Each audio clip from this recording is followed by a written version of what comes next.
उपस्थित पालकगण आणि माझ्या प्रिय मित्रमैत्रिणी, आज या पवित्र स्वातंत्र्य दिनाच्या निमित्ताने मी माझ्या मनातील काही भावना तुमच्या समोर व्यक्त करण्यासाठी उभी आहे।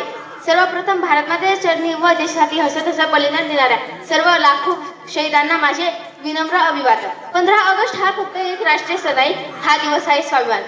आज आपण आनंदाने शाळेत जातो, मोठी स्वप्ने पाहतो, मित्रांसोबत खेळतो। हा आनंद आपल्याला सहज मिळालेला नाही, या आनंदासाठी कोणीतरी शेवटचा श्वास घेतला होता। मेरे प्यारे दोस्तों, आज़ादी हमें किसी ने तोहफे में नहीं दी, इसके लिए लाखों वीरों ने अपने सपने, अपना घर, अपना परिवार भारत माँ के नाम कर दी।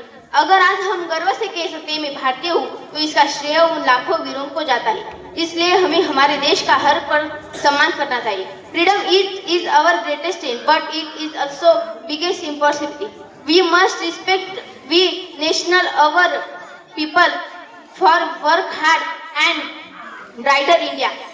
तिरंग्याच्या रंगात माझी स्वप्ने रंगली, भारताच्या प्रेमात माझी ओळख घडली। तिरंग्याच्या रंगात माझी स्वप्ने रंगली, भारताच्या प्रेमात माझी ओळख घडली। देशासाठी जगणं हाच, देशासाठी प्रामाणिकपणे जगणं हाच माझा खरा अभिमान। देशासाठी प्रामाणिकपणे जगणं हाच माझा खरा अभिमान। याहून मोठा नाहीच कुठला अभिमान, याहून मोठा नाहीच कुठला। आपण एक प्रत्येकाने स्वतःला प्रश्न विचारावा, जर का आज आपल्या समोर भगतसिंग, राजगुरू, सुखदेव उभे राहिले असते तर आपण त्यांना गर्वाने सांगू शकलो असतो का, तुमच्या सपनातील भारत घडवत आहोत। अगर जब भा चाहिए तो आज से हमें मेहनत करनी होगी, पढ़ाई में ईमानदारी रखनी होगी, माता पिता का सम्मान करना होगा और अपने देश का नाम रोशन करना होगा। मैं उस देश की नागरिक हूँ जिसके होठों में गंगा और हाथों में तिरंगा है, जो कभी सत्यम शिवम सुंदरम, कभी वंदे मातरम, कभी पंजाब सिंध गुजरात मराठा द्रविड़ उत्कल बंग है।